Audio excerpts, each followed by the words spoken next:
Alrighty, good morning. Welcome to the Trans Day of Joy gathering.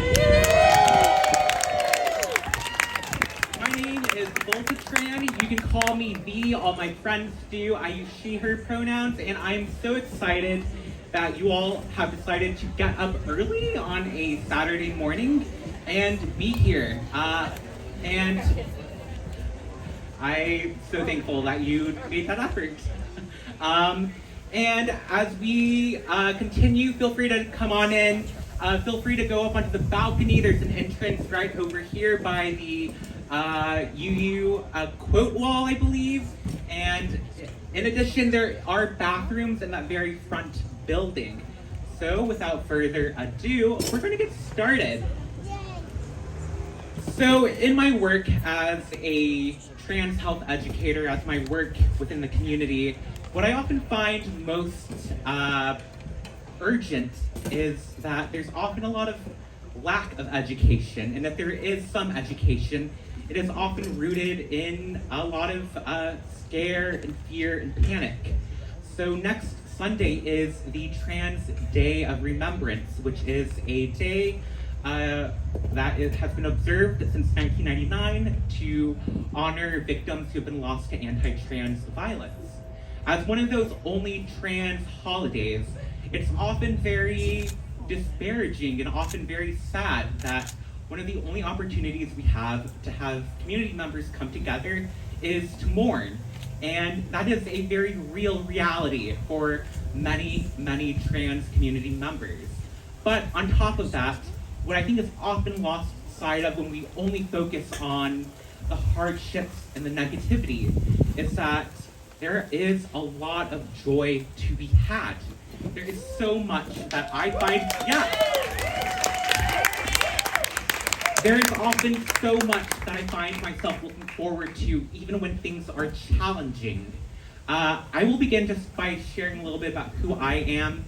So about 9 years ago, the unspeakable occurred. I was outed to my family. And based on the family where I came from, there were not very great consequences for me. And because of that, I had to rethink what I considered family. And what I found is who saved me was the support of my community, of friends that I decided to create family with.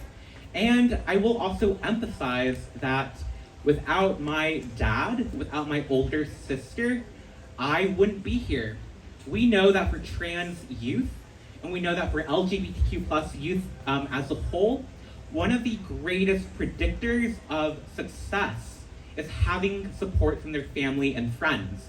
So when I say that supporting and affirming trans youth is a lot more than just these headlines, I really mean that it's life-saving. There were so many times when I, as a teenager, couldn't think through what would happen when I got older. And I'm so happy I made it here. And I'm so thankful you all are here with me.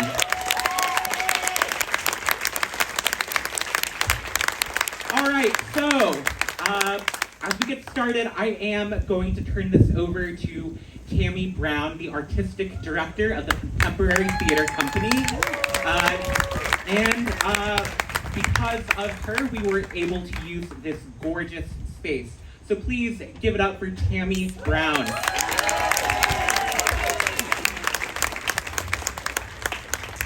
Hello everyone, I know we have a lot of speakers. I don't want to take up too much space here, but it is really my delight to welcome you all to the Contemporary Theater Company. If you've never been here before, we are a theater company. We produce plays, improv, musicals, concerts, all types of performances all year long.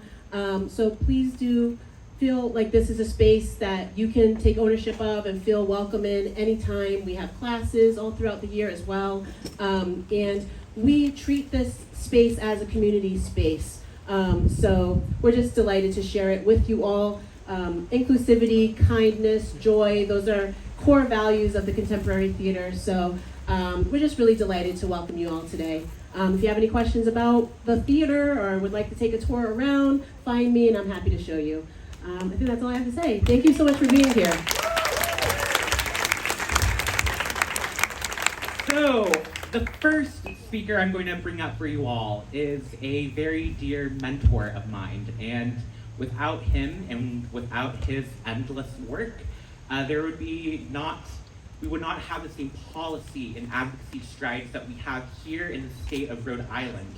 You may also know him as the Director of Trans Health at Thundermist Health Center. Through his work, Rhode Island saw the first trans health program begin in 2015.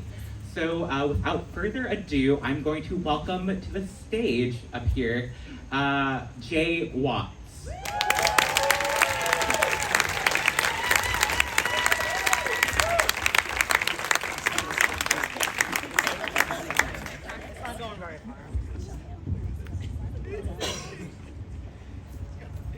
Hello everyone, so good to be here. This place is so gorgeous. So, I was trying to write some comments on the way down here, because I did not get to do that before now. And I'm typically not one to just speak at these things just off the cuff, because I'm afraid, am I not going to say the most inspiring thing? Am I not going to have like all of my points covered? I don't have any PowerPoint slides. It's how I'm super comfortable in doing these kinds of talks. But, and I have a couple notes and things I didn't want to forget. But I'm going to try to just do this off the cuff. So, last night, I was scrolling through my Facebook memories, and I was reminded that 8 years ago, like this week, Rhode Island eliminated their policy that required sterilization for trans people to change the gender marker on their birth certificates. Right? But that was only 8 years ago. When we think about where the community has come, the things that we're facing, the challenges that we have, it's important to remember, like, this is not ancient history. This is stuff we're in the middle of dealing with right now. Right? So that was only 8 years ago. And then 7 years ago, Thundermist started our trans health program. And we were the first program in the state in the community health center, including right here in Wakefield. Like, this is one of our home communities. We started with about 40 patients who were already coming to our health centers when we started the program, who identified as we were their community health centers. And then through all of the work that we did to build up the program, we now have about 1,700 trans people that we take care of across our 3 sites. And that team grew from just me in the first year to now I have a team of 10, including this amazing individual here, who I could not do any of this education and organizing work without me. Like, I'm so proud of what you have done in stepping up into a leadership role in this work. It's so much better at this than I ever could be. So that was 7 years ago. I also want to point out, 6 years ago was the year that Rhode Island first started covering gender-affirming care under health insurance. This is not ancient history. Prior to 6 years ago, any trans person in the state who tried to get their health insurance to cover their care, what we knew was medically necessary, it was denied. Surgeries were not covered. Hormones were not covered. People had to pay out of pocket for these things. When Thundermist started, we did a lot of free care and vouchering of medications because people did not have access. And we had been for years working on the insurance piece and how getting that into line. So when we think about, like, what are the things that we're facing now, what are the threats facing in the community, of recognizing we've had a lot of momentum, and that momentum is intimidating. Right? So when we look at what is happening now and push back on the community of we want to take away access for this, and like trans people are this, and like this kind of things, right? People are intimidated by us because we're starting to make progress. And we're starting to be visible and be seen. And there's power in that. And they're trying to take that power away from us. And so all of you being here today is a part of us reclaiming that power. And about how important and wonderful and all the fun things that come with being trans. Like, being trans is not a tragedy. being trans and coming out and transitioning was the best thing that I ever did in my life. And it saved my life. And I knew about who I was, even though I didn't have the words for it, as a teenager. And so for the rhetoric that's coming out that's saying that these kids can't know who they are, trans kids aren't real, they don't exist, where do trans adults come from if they weren't trans kids? Right?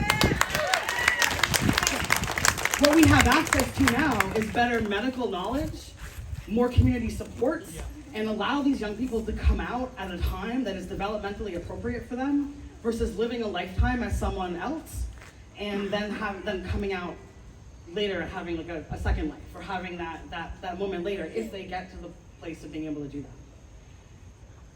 So when we think about like this, this big wave of trans people, of young people, the wave is not that there are more trans people in existence. There are more trans people who are alive, who are gonna make it to adulthood.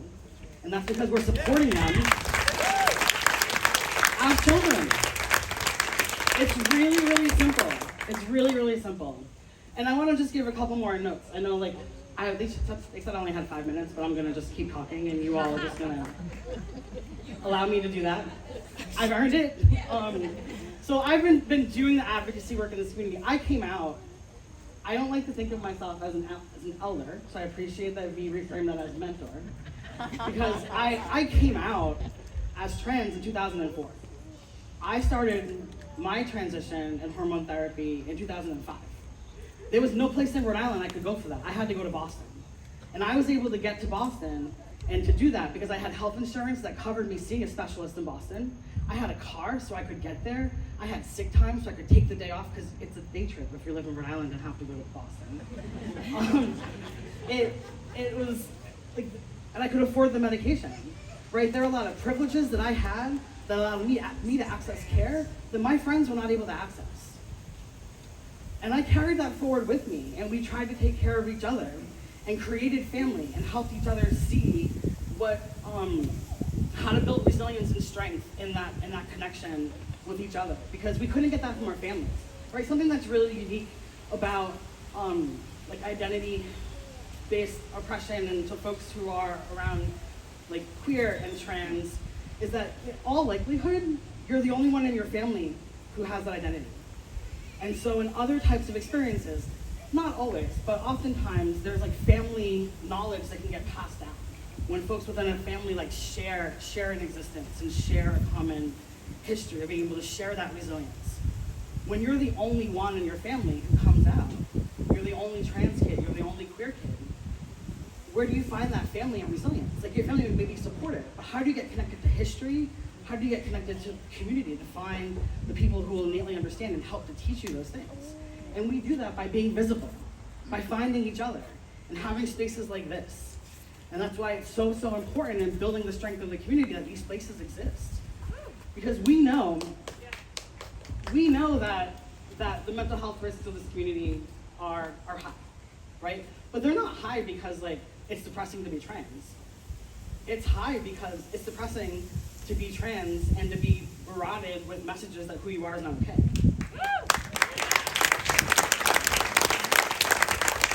So when we create those safe spaces for people and we help people to feel proud of who they are, we're adding protective capacity, protective factors. So this is my social worker hat now, right?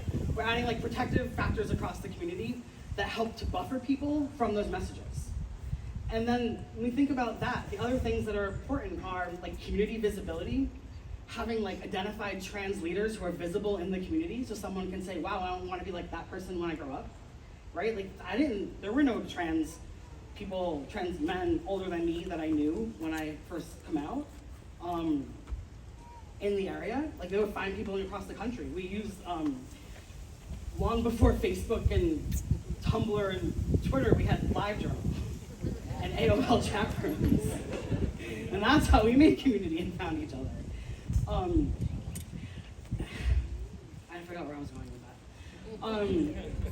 So in addition to like the community visibility, other really important factors are having a supportive adult in your life, having supportive family. So that when someone comes out to their family says, I might not understand it, but I love you and I support you and we're gonna figure it out together.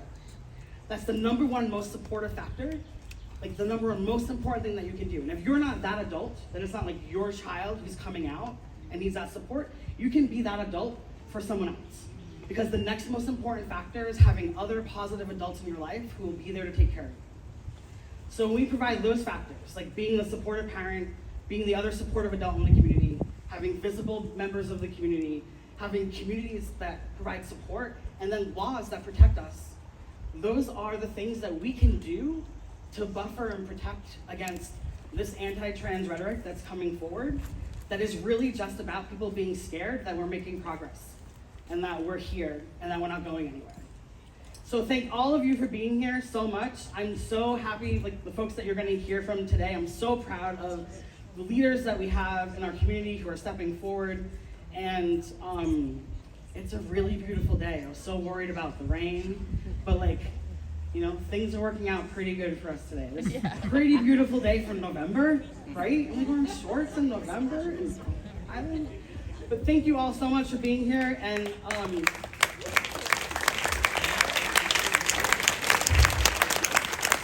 feel free to come and find me and say hi if you want. I'll be with the Thundermist table, and I'll see you all around. Thank you so much.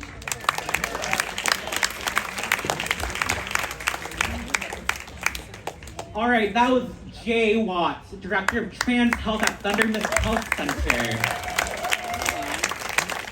So something that stuck out to me is Jay saying, where do trans adults come from?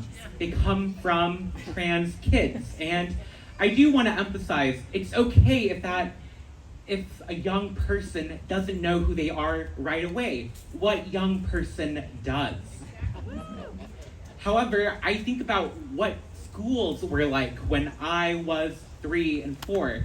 I remember the first time in preschool when I had my first encounter with really rigid ideas of gender. I used to go to Burger King. I love these keychains I could put on my bag, and a teacher aide in preschool told me, boys don't do that. And she also made fun of my little rat tail, and I went full on Mulan, cut it off, and the next day I took off my keychains, cut off my hair, and I often think about how can schools be better places for everyone. So the next person I'm going to introduce is Arav Sundaresh. He is the Director of Equity and Belonging at Providence Public Schools. Please give it up for Arav.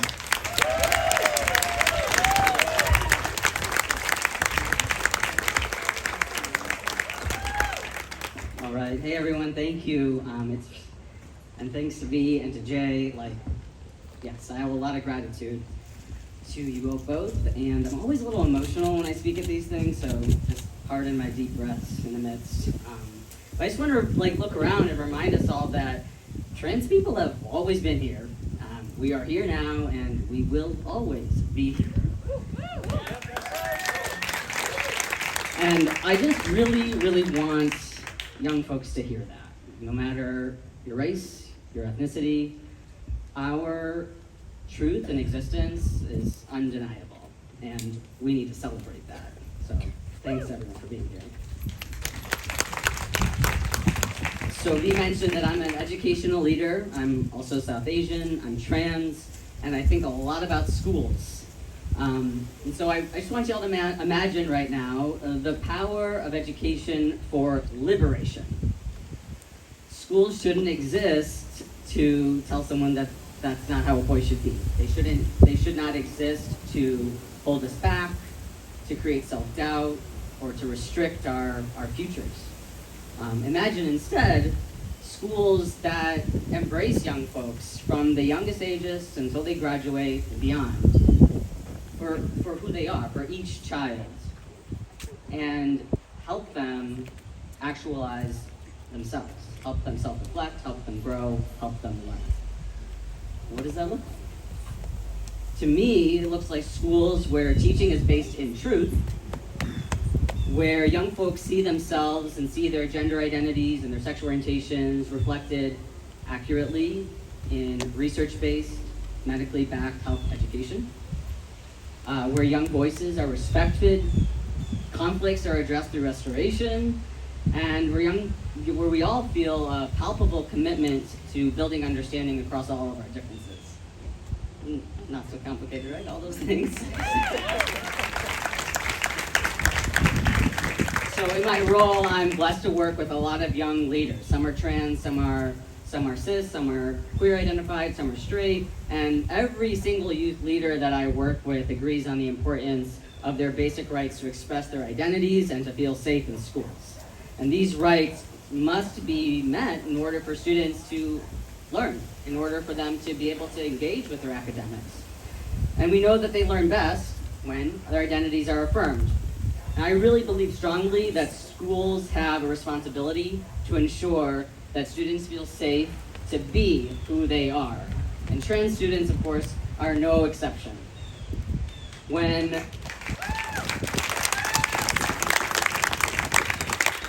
K-12 curricula and classroom materials are responsive and inclusive to diverse identities, including LGBTQ, racial, and ethnic identities, we can foster a sense of belonging, and students can actually engage meaningfully, not just get through it, but engage meaningfully with their academic content. The flip side to this is not just academic disengagement. Alok Vadmenon, a scholar and artist who I love, wrote, "Suicide rates for trans and non-binary youth, especially for trans and non-binary youth of color, are astronomical. And the reason they're so high is because, this one's always hard, if you tell us we don't exist, then we start to believe you." So we've got to make sure that young folks know that we know they exist, and we owe it to them all to show them with our actions.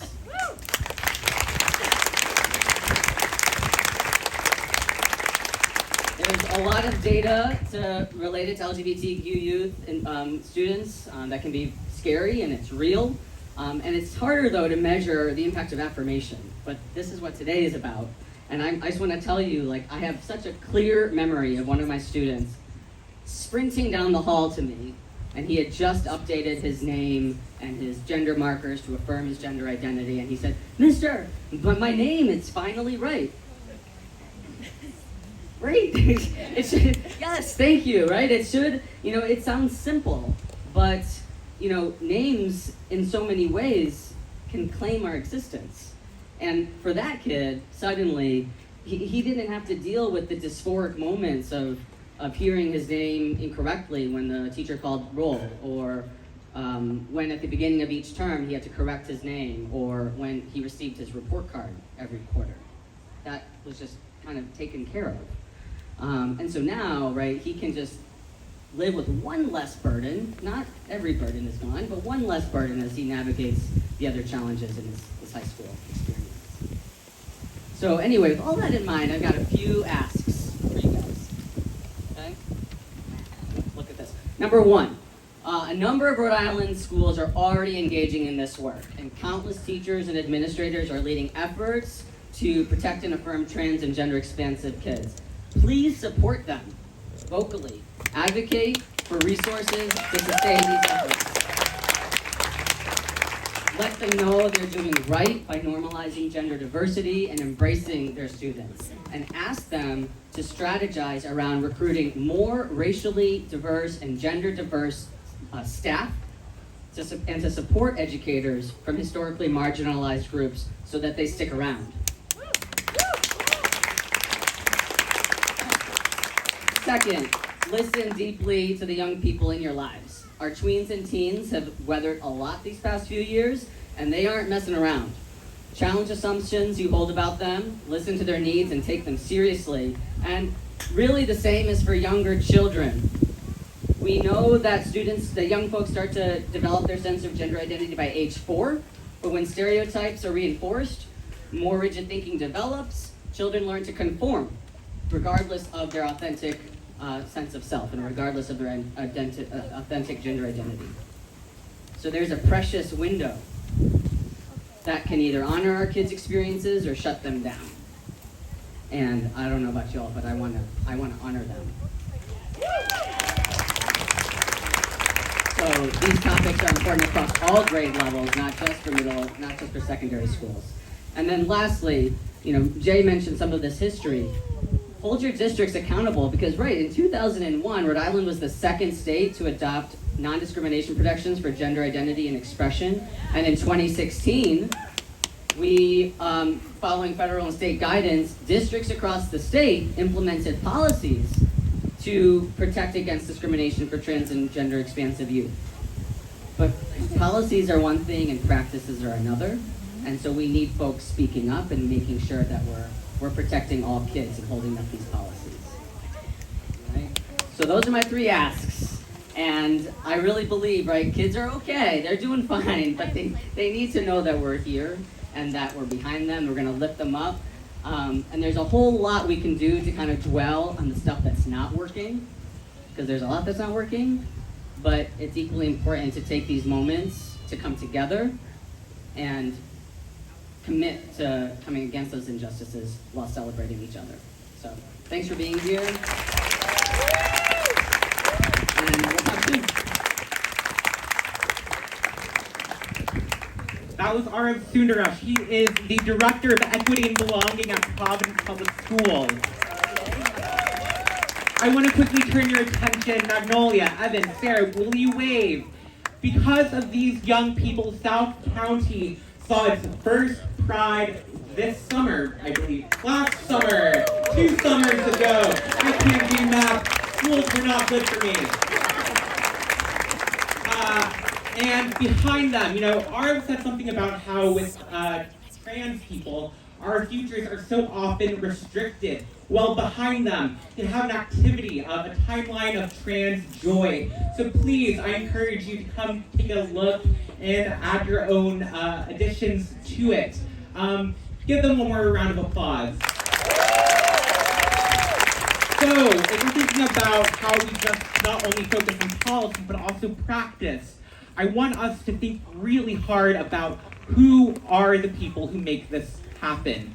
I'm going to bring to the stage now a local activist here in Rhode Island. Please make some noise for Giona Pacheco.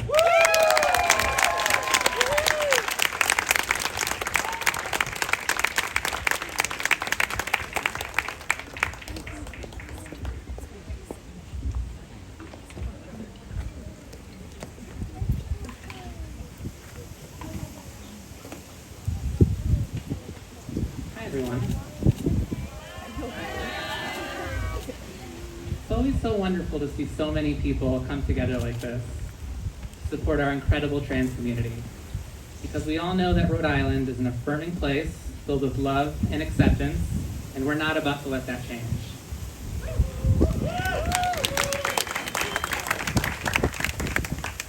We're here to celebrate the strength and love that trans people carry with them each day while they walk through life with pride and confidence, which too many others want to take away. Don't let them. You're beautiful and you deserve to be happy.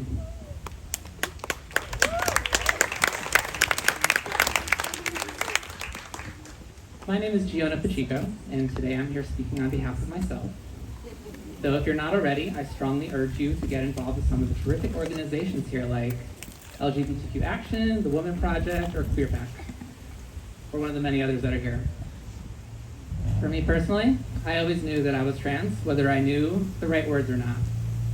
I was a trans child, a trans teenager, and now I'm a trans adult.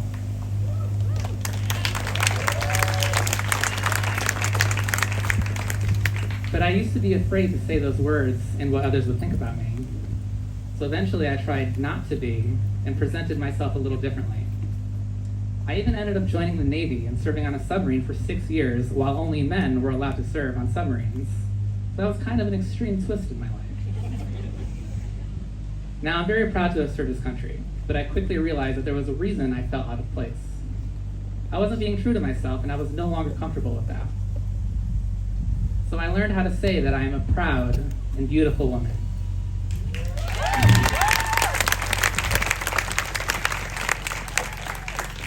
And now, despite any flaw I see or mistake I make, I don't care, because I am who I'm supposed to be.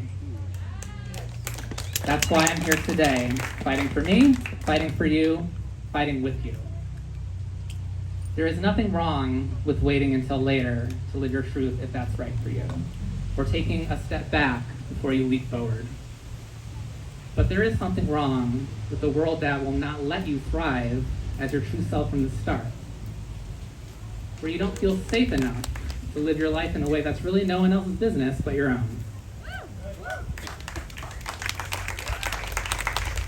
That is what we must continue to fight against, so that our children, our future, do not have to go through those same hurdles that held us back.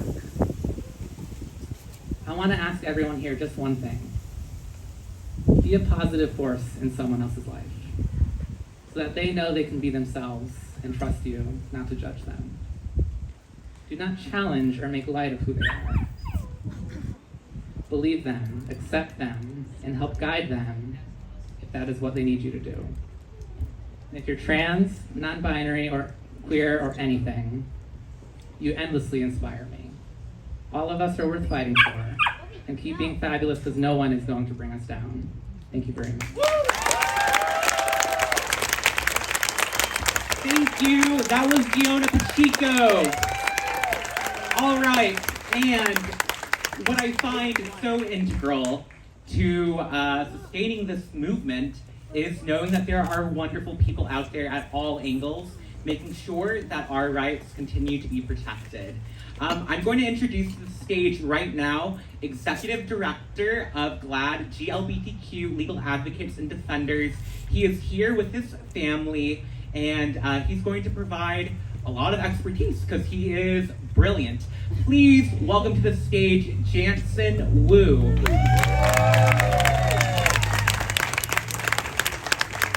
Hello everyone, and what a beautiful sight. Look around and just see all the beautiful people around you right now. This is what we're all here to celebrate. Thank you to LGBTQ Action Rhode Island, to V, and to everyone who's made this day possible. My name is Jansen Wu. I use he, him pronouns, and I am a proud cis ally of the transgender community. So GLAAD is a nonprofit organization. We're an LGBTQ rights legal organization. We're national and we're based in Boston, but I am a proud Rhode Islander now. 2 years. And if you need any legal support, advice, referrals, please contact GLAAD. You can find us at glad.org. Our service, GLAAD Answers, is how you can get connected to the resources that you need to help support yourself or people around you. So, we just had an election. I hope people are starting to exhale, even though we don't have the final results. But here's one thing that's clear after this election, is that we are at a critical fork in the road. Down one path is a future that is dark, that's fueled by hatred, divisiveness, fear, where democracy is only for the few, and where our opponents use fear and threat to keep us from being who we really are. Down the other path is a path of light, of joy, of hope, of optimism, of love, where democracy is for everybody, and where we can be who we are, we can thrive, not just regardless, but because of who we are. And all of you today are here because you choose that brighter path. You choose that path of light and love and hope. So thank you so much for being here today.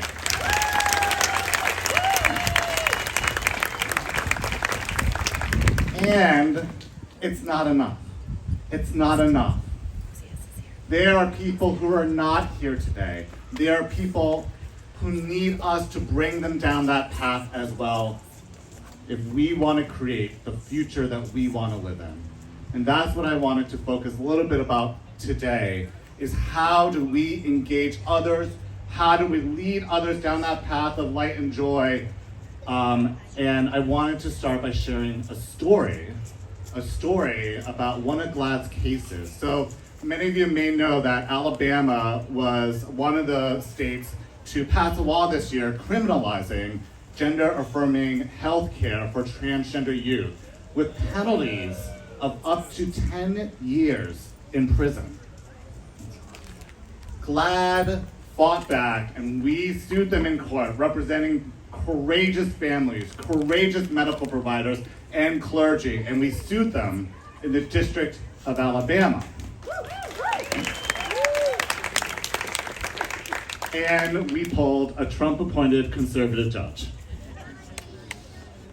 At that time, we had a choice.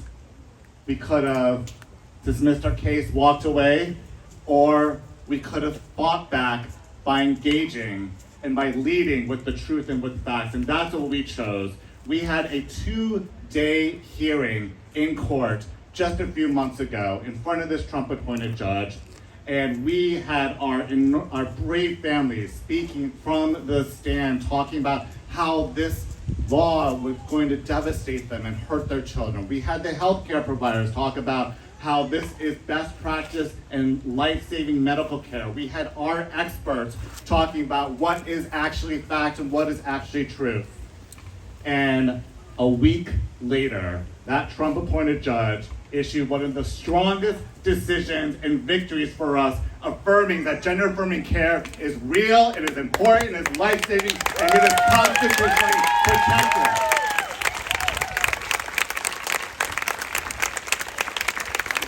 See, he didn't give up on him. Just like we're not going to give up on anybody who still has the opportunity to come down that second path of life, come down that second path of hope with all of us. And that's what I'm asking all of you to do today, is do not assume anything about a person until you've actually gotten to know them. Do not assume you know what their values are or what's important to them until you've actually had a conversation with them. And that is how we will lead with joy. That is how we will lead with light and compassion. And just to close out my speech, I wanted to end with the words of one of my heroes in this movement, Nadine Smith, who's the Executive Director of Equality Florida. And as you know, Florida has really been, the focus of our fights in these last few months and years. And Nadine has been a fearless leader for our community. She was also recently named as Time Magazine's 100 Most Influential People. So if you don't know who she is, definitely learn about her. And we honored her at our dinner a few weeks ago, and she ended her speech with these words I want to share with all of you. The way you stand up to terror is not to be terrorized. Love, hope, and joy is the thing that has gotten us through over and over and over again. Love makes you brave. Joy makes you clever. And hope makes you strong. In this moment, it is the antidote to what they are coming at us with. It is the antidote to fear. And so let us continue, as we always have, to be resilient, to sing in our grief, to laugh in our pain, to look out for one another, and to hold on to love, hope, and joy. Thank you all so much for being here today, and thank you to be again. I do want to note that we can take a brief exhale thinking about the election. However, I do want to acknowledge that we do have state legislators and a board member here with us today. If you are a state legislator, I am about to say your name, so don't be alarmed.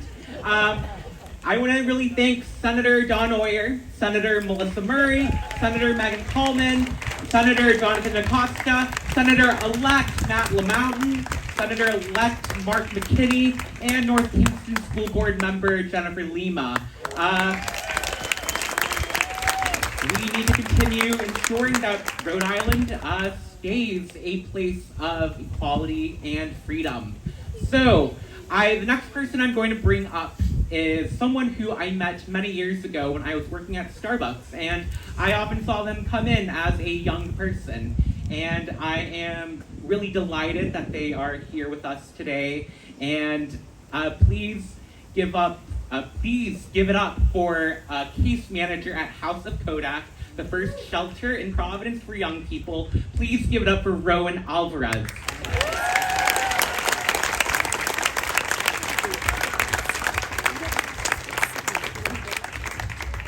Hello, and thank you everybody for coming to this Trans Day of Joy today. In these days, it's so important to have these moments of joy, love, and happiness. It's important to come together and really have that togetherness of a community of love and acceptance, one where our youth can grow up in being themselves and loving themselves. Sometimes it can be hard to remember how to have that joy when it's constantly being threatened to be taken away from us. Our kids deserve to have acceptance and to have the knowledge and the opportunity to learn about our history and what our community truly stands for. Our kids deserve to have a safe home and an accepting home and shouldn't have that to be threatened to be taken away from them. Being a part of House of Kodak, I've met many LGBTQ youth who are so deserving of love, and being able to provide them that acceptance and community is why I love what I do.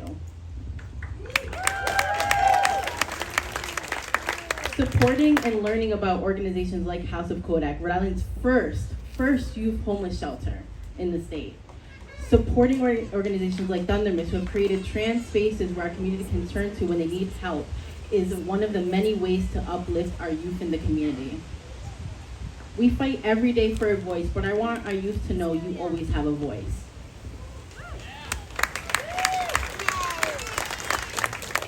I want to highlight my trans Black youth and let you know that you are always enough and to always take up space, even when it feels like you don't have any.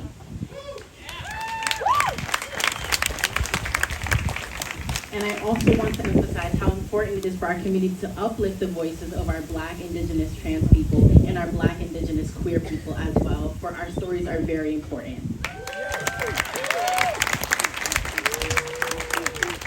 I want to wish everyone a happy Trans Day of Joy, and remember to give yourself that time to feel happiness even amongst the little things. And remember, honestly, my adults, vote. It is so important to vote, because there are so many reasons why we need to vote and make sure that things get passed the way they need to protect our youth that are coming up.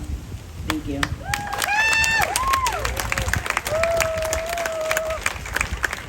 That was Rowan Alvarez, a case manager at House of Kodak. If you would like to learn more about House of Kodak, please visit their table right in that corner. They do wonderful work, and if you'd like to support their efforts, please do. We need to focus on homelessness, especially among young people, especially among youth who are LGBTQ+. So the next person I'm going to invite onto the stage is a phenomenal person who I believe many of you may know, and if you don't, you're about to. So please give it up for DL Helfer, who is a minister and a master's in social work student and an overall angel.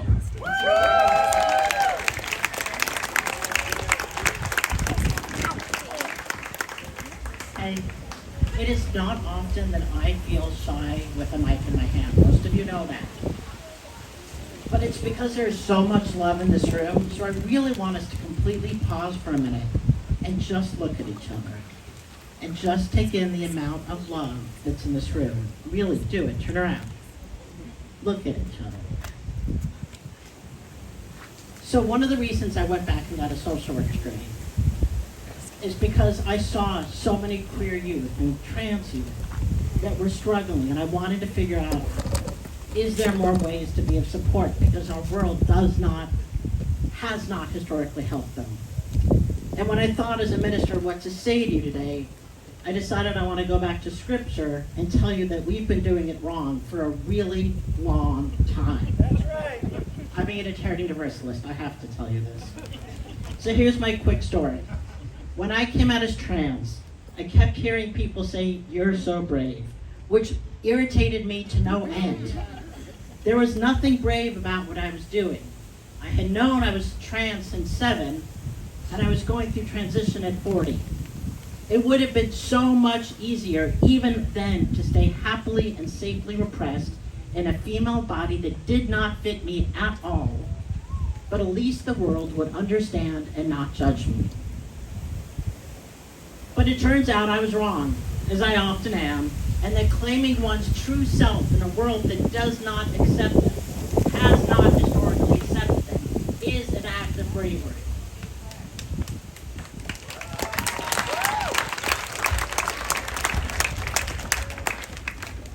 Again and again, as my friends and colleagues have said, we have to say in some form, This is who I am. I am not apologizing for it or justifying it for you. It has been for me the most freeing thing I can imagine. As Jay said, as others have said, this is the best thing I have done in my life.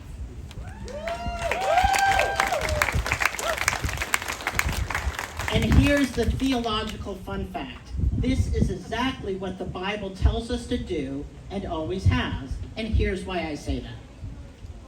From the very beginning, the story of Adam and Eve, the choice is completely clear. And I suspect many of you know this story. God says, here is paradise, but you have to live within my rules. You can't seek knowledge, you can't know freedom, and I say who you are. If you'll do all of that, then I'll take care of you. It's a shitty offer, friends. And Eve knows this from the outset. It's just another form of state repression, if you ask me. And it's really unfathomable. Either you deny everything you know to be true about yourself, or you follow Eve's example and say, no, there is so much more outside these doors of so-called knowledge. And I know so many here have made this same choice to have a life more fully lived, to have a life more fully themselves. Author Ansel Elkins wrote this poem, The Story of Eve, and I want to read it to you. Wearing nothing but a snakeskin boots, I blazed a path, the first radical road out of that old kingdom towards a new unknown.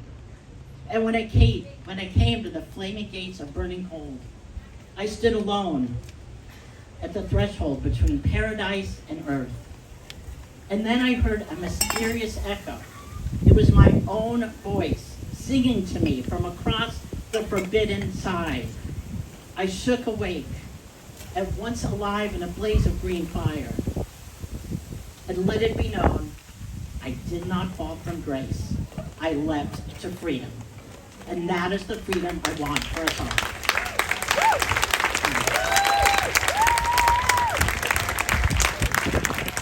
That was D.L. Pulper. You may know D.L. when they were the minister at the UU congregation of South County. If you have not checked out their tent, they do have a sheet on this side with words of affirmation that you're able to place there.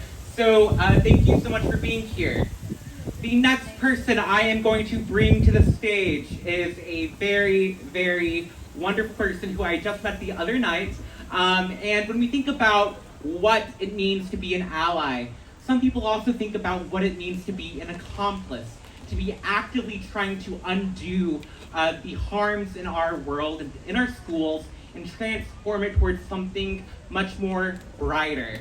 So please give it up for the Gender Sexuality Alliance Coordinator at Youth Pride, Inc. Give it up for Zoe Armstrong. Hi everybody, thank you so much.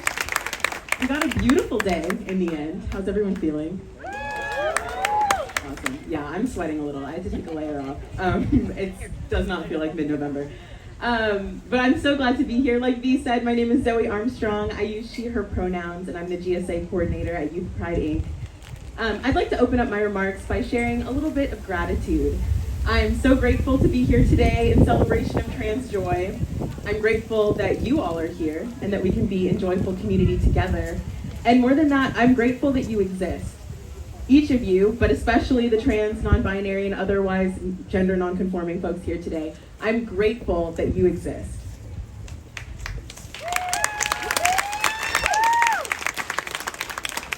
I'm also grateful for my job, and I don't mean to make you all jealous, but I do have the greatest job in the world.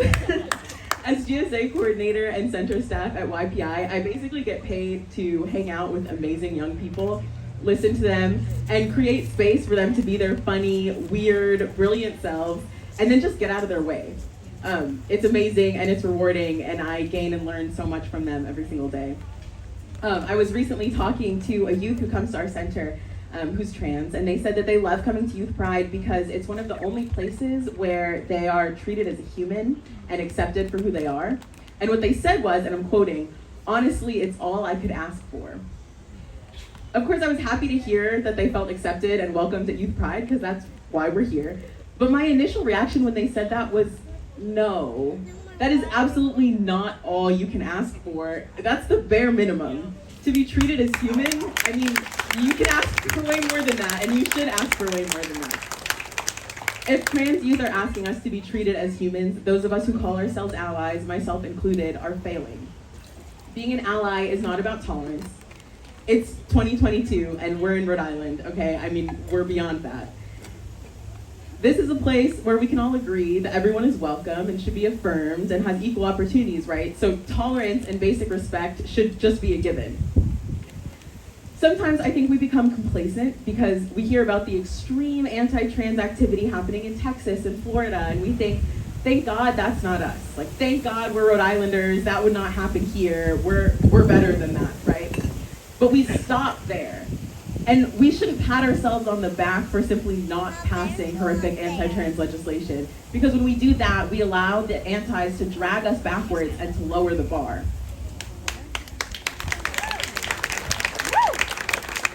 Here's the thing. Every movement meets resistance. Just like Jay said, everything revolutionary, everything important, it's gonna stir up a reaction. And we can't let the reaction define the movement. Our movement is radical and bold and imaginative. Our movement is joyful and resilient. Our movement is true and fully embodied love. And as long as we remember that, the movement will have longevity. It will outlast and outshine and prevail over any reaction that's thrown at us. And that's why events like this today are so important, and I'm so honored and excited to be here for Trans Joy, because it's a reminder of what we're fighting for and not what we're fighting against. It's a reminder of what we stand for. So thank you, V and LGBTQ Action Rhode Island, and everybody who made today possible. Again, I'm so thankful to be here. And I would just like to say something quickly to the trans folks in the audience. I want to encourage you to ask more from us as your allies. Demand more from the people who love and support you and claim to be on your side, because you deserve more. And I want the allies among us to join me and commit to rising to that challenge. And if you're asking yourself how you can do that, well, I'm really glad you asked. Here at Youth Pride, where I work, we do a lot of great services to support trans and other LGBTQ plus folks in the community. And some of the things that we offer are case management services, technical and financial housing assistance, a pantry through which we distribute tons of food, toiletries, clothing, and other basic needs every week to youth. We have a library with a diverse collection of inclusive books, and we act as a supportive community space. And you would think that with all of that great work that we do, we would be drowning in cash, right? Like, we should have so much money, but we don't. And that's so weird to me. So if you're thinking about what you can do with your extra cash, think about donating to Youth Pride. We really do amazing work. We have so many amazing kids who come into our center, and you can do it super easily by visiting youthprideri.org/donate. And we're also always looking for dedicated volunteers. So if you want to commit your time and energy to us as well, come find me. I can give you a little bit more information about volunteering. So thank you so much. That is Zoe Armstrong, GSA coordinator at Youth Pride Inc. If you are still here with me, can I hear you say hey? Hey! If you're still here with me, can I hear you say woo? Woo! If you're still here with me, can I hear you say hey woo? Hey woo! I don't know what that was. Let's keep it moving. I do want to bring up a very, very brilliant, wonderful, kind person. In the corner over there, we do see the P flag of Greater Providence Stable. Ron, can you wave? When we think about what helps LGBTQ youth, it is families. However, we often ignore the fact that LGBTQ plus people are also raising their own families.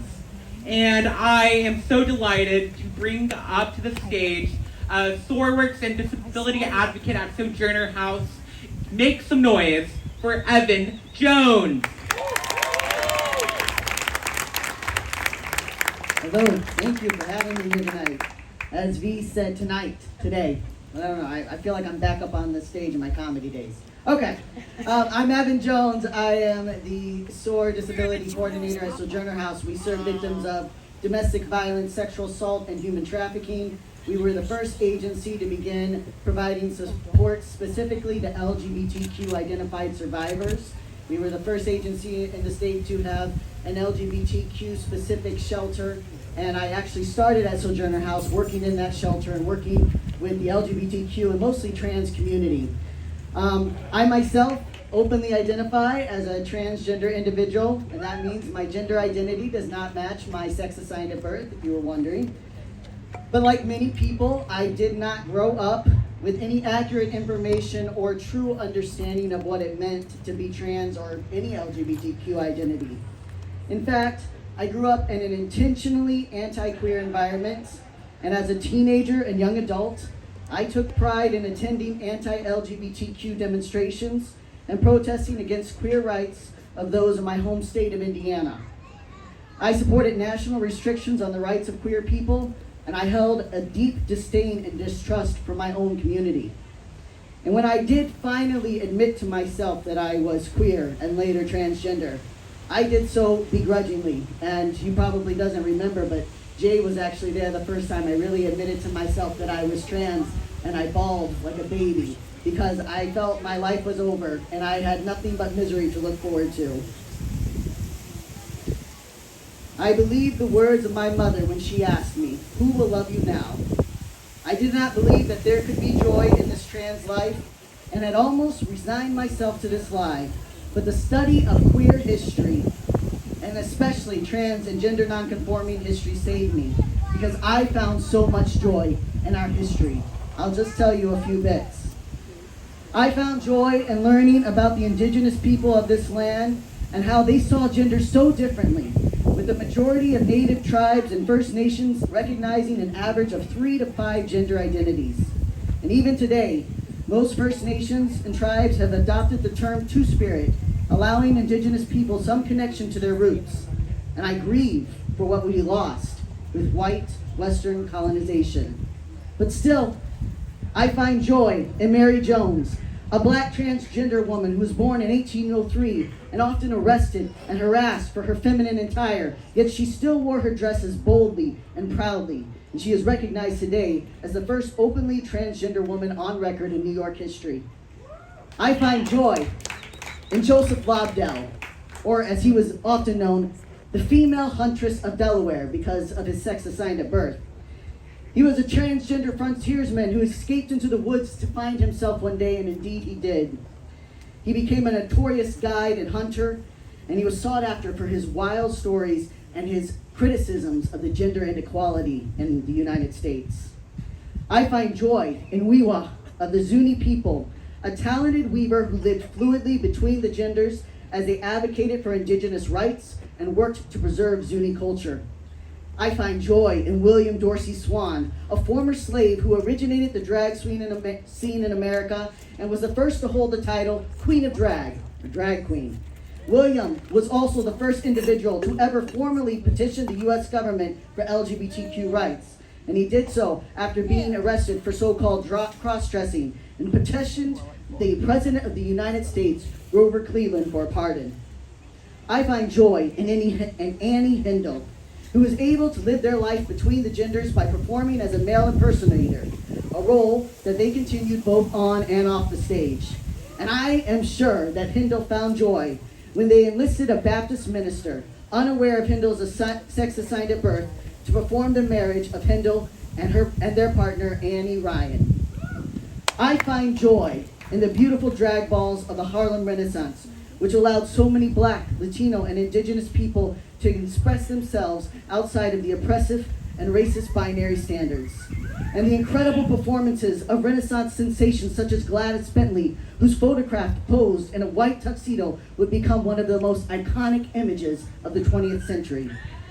I find joy in Lucy Hicks Anderson, a Black woman who was among the first women to own her own property and business in California in 1920s, a Black transgender woman.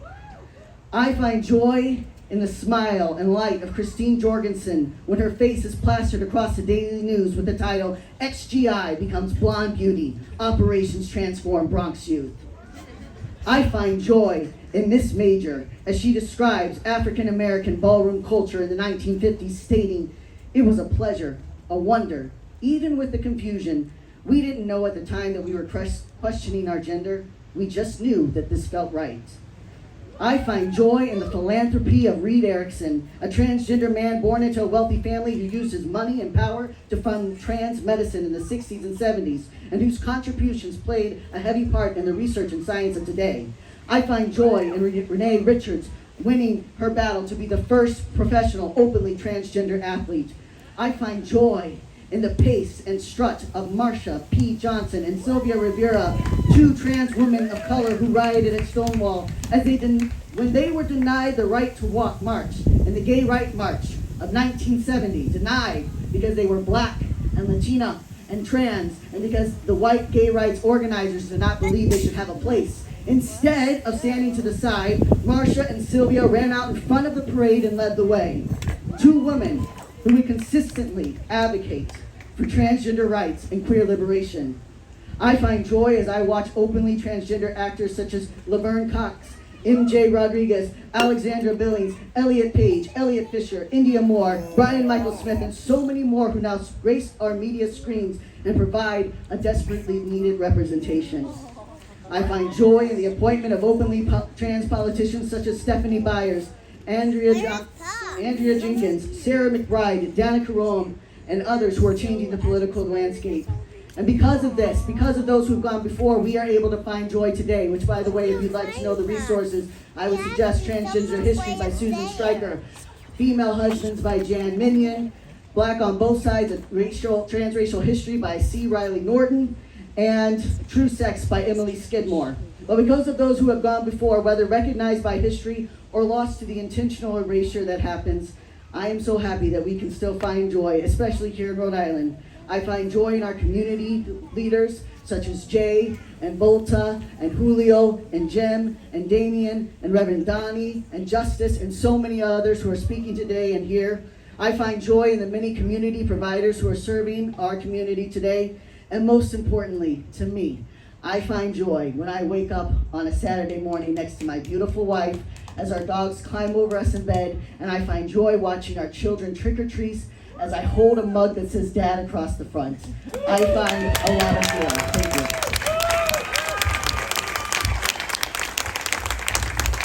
That was Evan Jones, who works in Disability Advocate, Sojourner House, and also Wikipedia.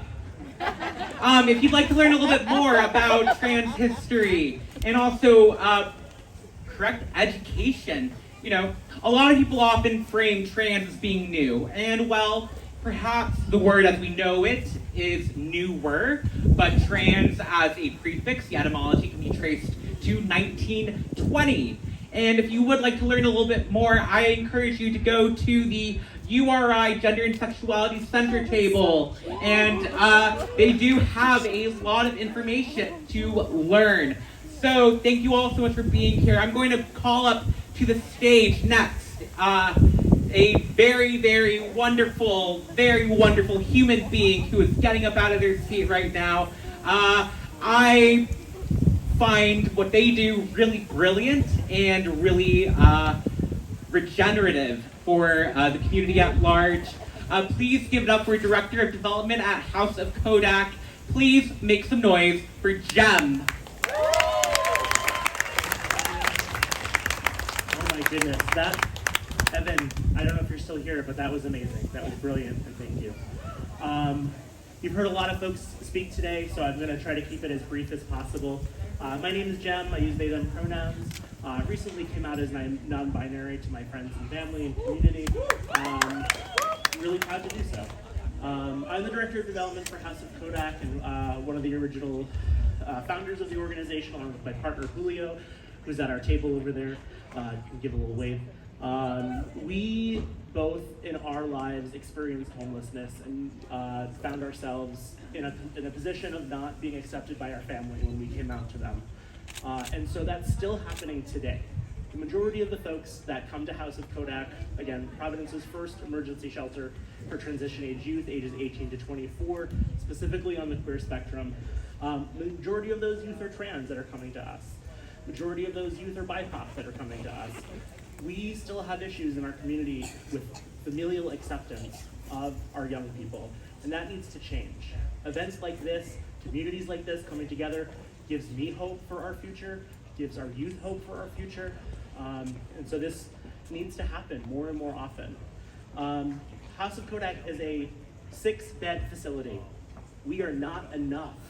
We are one organization doing this work. There needs to be more. We're very fortunate to be working alongside a group of other nonprofit partners who were recipients of YDHP funds, which, long story short, or long story longer, provides funding for organizations to provide housing and emergency shelter for youth in our community, but it's still not enough. We typically have a wait list of 10 to 25 youth every single day that we just can't provide for, and we need others in the community to help step up, to help do this work alongside us. We are not experts, we are trailblazers, and we need your support and help in this process. I want to thank all of you for being here today. How many of you have phones? That was a silly question. I want you to open up Instagram right now.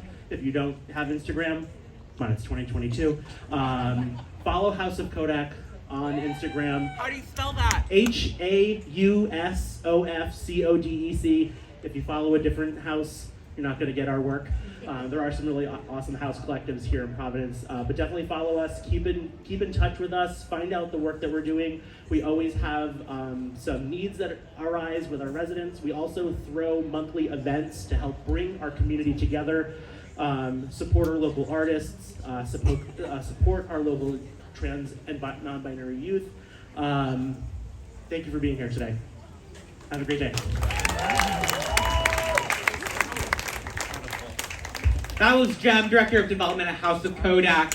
All right, I do want to give huge props to the Women Project. Without their endless work, I will just say, oftentimes we think of things as single issues. However, as a trans person, there's so much I've learned from reproductive health and abortion justice movements. So, with the Women Project, Jocelyn and whoever's at the table, would you please say hi? If you'd like to learn a little bit more, mosey on over to that table. So, we have just a few more speakers left. I appreciate you all being here. The next person I'm going to have come to the stage is a current social work student at Rick and also a long-time South County resident. So please make some noise now for Simon Olson.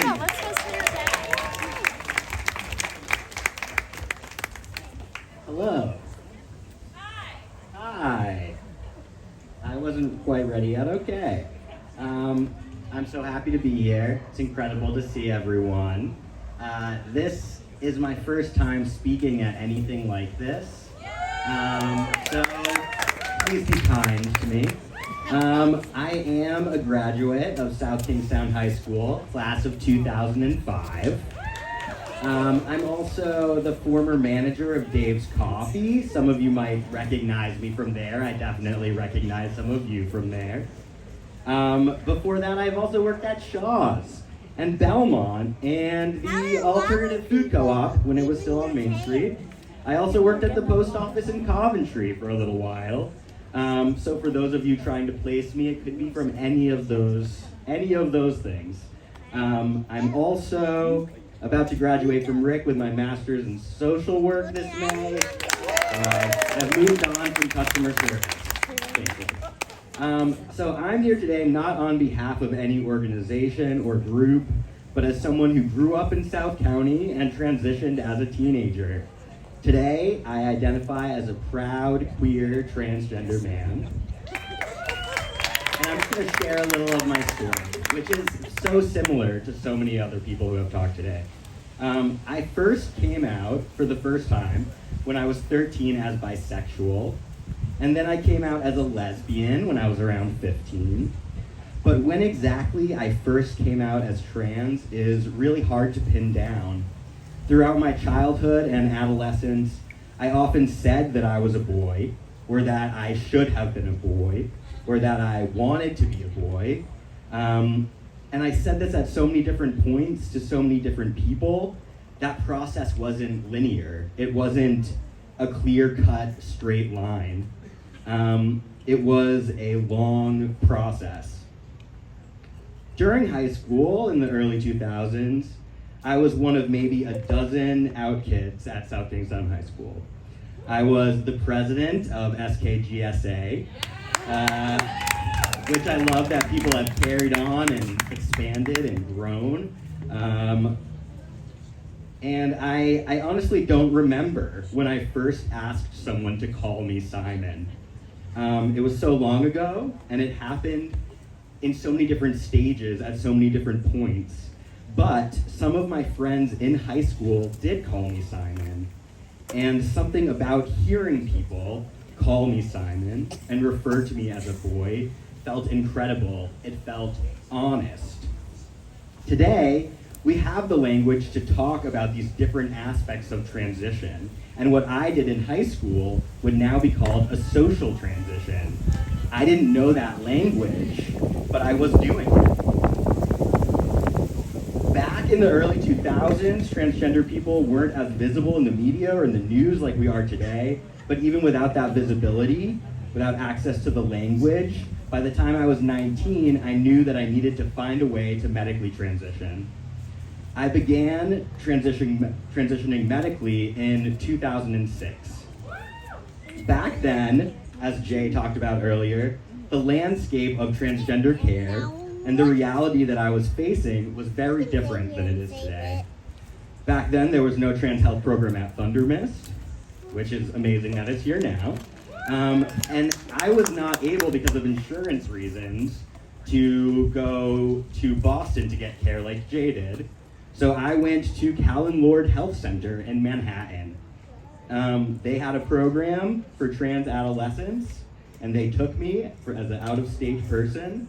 I was so nervous to start going there, but I also was very determined.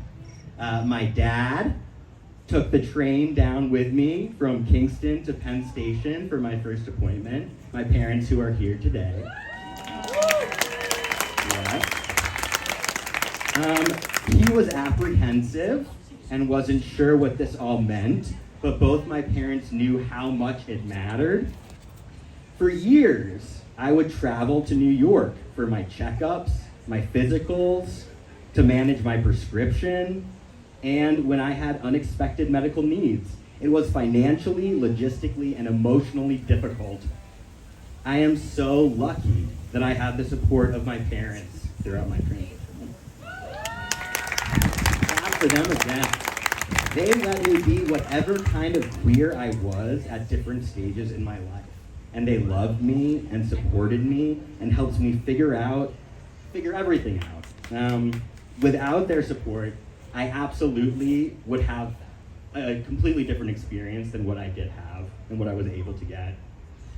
In the last 15 years since I medically transitioned, I've spent most of my time living in New York or in San Francisco because I believed that those were the only places I could live comfortably, because those were the places that I knew I could access healthcare. When I was in Rhode Island, for all these years, when I would come back to stay with my parents for whatever reason, and the closest doctor that I felt comfortable seeing was 3 hours away, I experienced many unfortunate and uncomfortable medical situations. And when we talk about why we need access to healthcare, this is why. For me, an easily treatable minor medical situation like an ear infection would escalate because I didn't feel comfortable or safe going to any doctor locally. On too many occasions, I would wait and wait and wait and hope that symptoms would go away, until something small turned into something big, and I had to make a very hard choice between the options available and figure out what to do. And it was very stressful. It was difficult, but it was all worth it. Being trans has never been easy, it certainly wasn't easy for me, even though I got to grow up in a liberal-leaning, lovely New England town with supportive, open-minded parents. It wasn't easy then, and I know from talking with young trans and gender diverse people today, it's still not easy. We're still fighting for consistent healthcare access, safety and security in schools and workplaces, bodily autonomy, and basic rights. It still isn't easy, but it is so much better. And it didn't just get better. We, queer and trans people, have worked so hard to make it better. We've built programs. We've created new words and new language. We've designed protocols. We've done the research. We've assessed the data. We've written the articles. We've crafted the policy. We've done what was necessary for our survival. Yeah. And I say all this today, and I'm up here sharing my experience because, like everyone is saying over and over again, trans people have always been here. And I'm here as a local Wakefield person that trans people have been literally right here. Like I used to play shows when this space was a Hera Art Gallery, and it's incredible how it's transformed into what it is, thanks to all of the efforts and everyone who's put things into everything. Yeah, so once I began medical transition, I never looked back. My life began, and I echo what so many other people have said today when I say that gender-affirming healthcare saved my life. We need to preserve access to competent healthcare, and we need more education about gender and diversity in our schools and available for our young people, not less.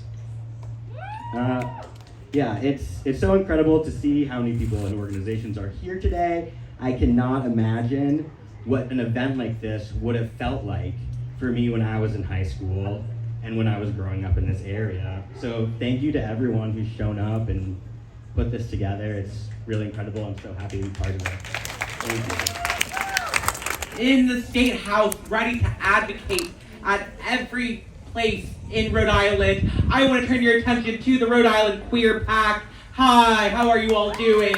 If you'd like to learn a little bit more, mosey on over to this table to my right, my left. Again, schools were not my forte.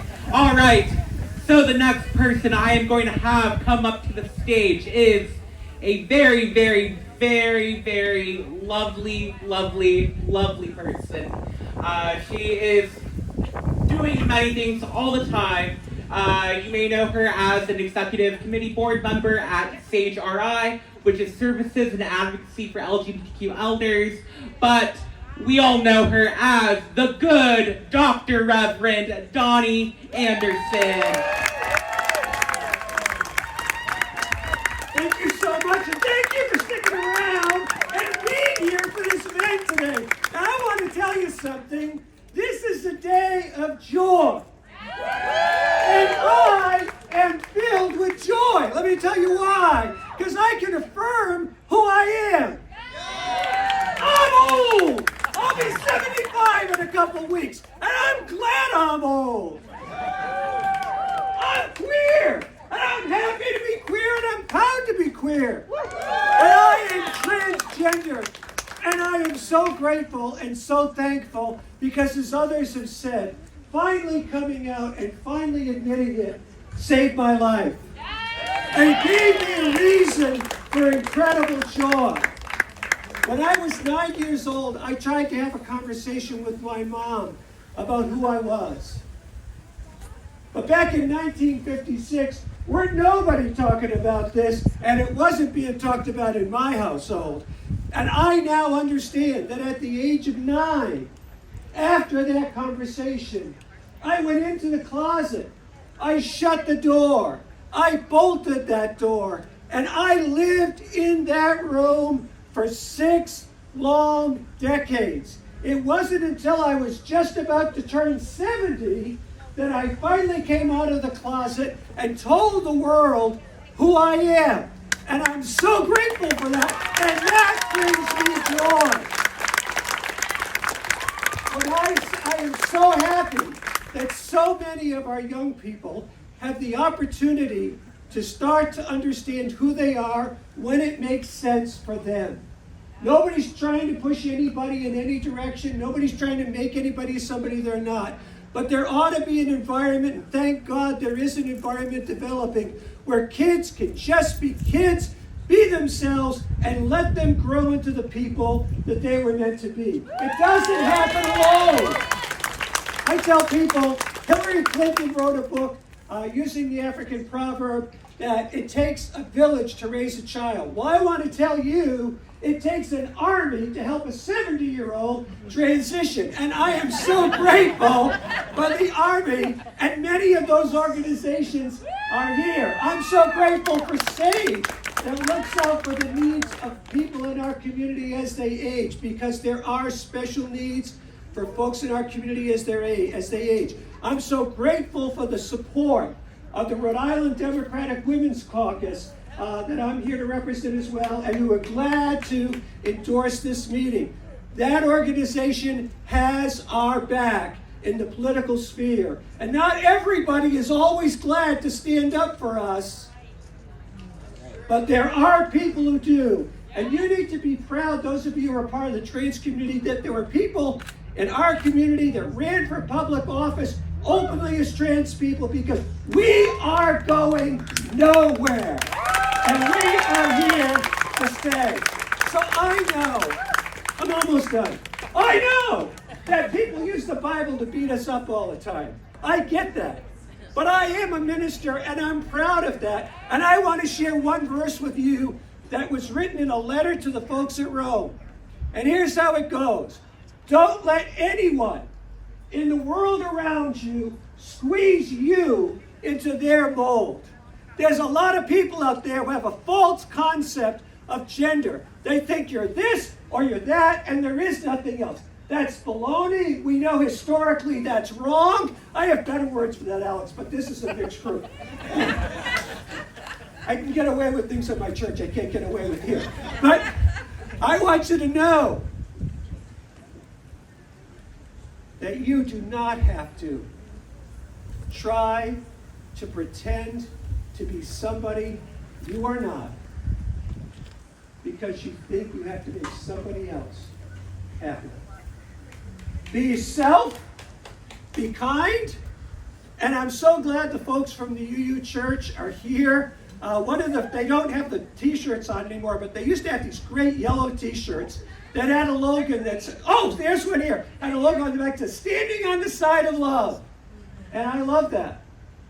There are people that don't like us. That's their problem. What I want to do, and what I want to encourage all of us to do, is to move forward, fighting with love, to make sure this is a world where everybody gets to be who they were born to be. Thank you.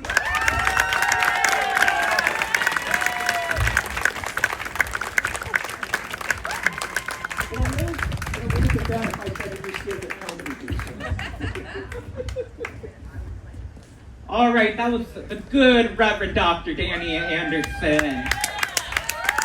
So I have two speakers left, and one of them here with me is Sky. Can you tell her, hi Sky? Hi Sky! So Sky has something that she wants me to read to everyone. So I would love if you all could give her some attention and love.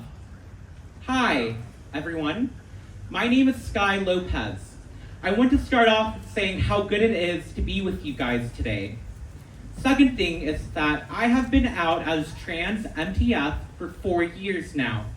And when I came out in an all-boys placement, and they were not very accepting of me at this place, I needed to leave the state of Rhode Island to somewhat get what I needed as a transgender person. I love all of you, and I hope you love me. Thank you. Can we please say, I love you, Sky? I love you, Sky. All right, give it up for Sky. So we have one final person to the stage.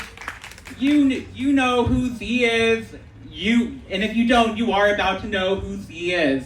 So, I am delighted and so excited to close out this gathering with the words of none other than Providence poet Justice Amir Gaines.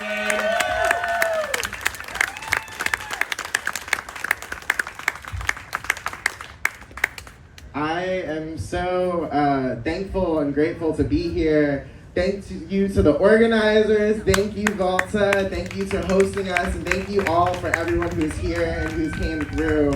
I have a little piece for y'all. It's very fresh, so hopefully it speaks to the moment. And again, thank you all for coming out and supporting trans people, trans youth, and a world where we can live freely as who we are. When I was a child, I couldn't tell if Piglet was a boy or a girl. I mean, pink and sensitive with the limp wrist, hanging out with poo and all that honey. Heard Tweety Bird lisp a proposal to another bird with false lashes. Thought, what a fruity tune. If Tweety could have a girlfriend, I guess anyone could have a girlfriend. But someone told me I was wrong. Jimmy from Ed, Edd and Eddy threw me for a loop every time I hit the cul-de-sac. That voice, those mannerisms, had my dad's name but moved a lot like me. I even used to sleep in braces with that saucer around my head just like Jimmy. Yeah, it was embarrassing. Blue's Clues Blue was a girl, even though they told me blue was a boy's color. So I looked to the sky. Is this why you call God a man? Clearly I see things too that aren't there. A false God, a false gender, a color we fashion into code. But I tell you, none of the girls were my faves. Not Jimmy or Tweety or Piglet or Blue, because every time they came on the screen, all I saw was my own confusion. Played out before a willing audience, and I was just trying to watch cartoons, trying to forget all the colors this world illustrates me with. Yet when I was 8, I was confused. Because everyone kept telling me I could be what I wanted, but no one told me I could be what I was. A little girl is only as boundless as her imagination. She could dream you a whole planet without ever looking in the mirror. A young child looks to the TV screen. An animated gender walks into the frame, a swished hip, a curled lip, the hair, the style, the voice chosen for perception alone. Every curve made on purpose. Each line written to make this character exactly who they are. No one was confused. The thing about fiction, characters don't decide who they want to be. We love them, we judge them, we cheer them for the craft of their creation, a pen behind their performance.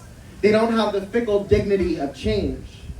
They become who someone wants them to become. But fact is not that stable.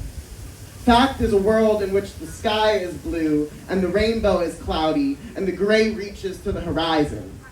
Fact is a glass of ice in a warm room. Fact is the leaves that weren't this color 2 weeks ago.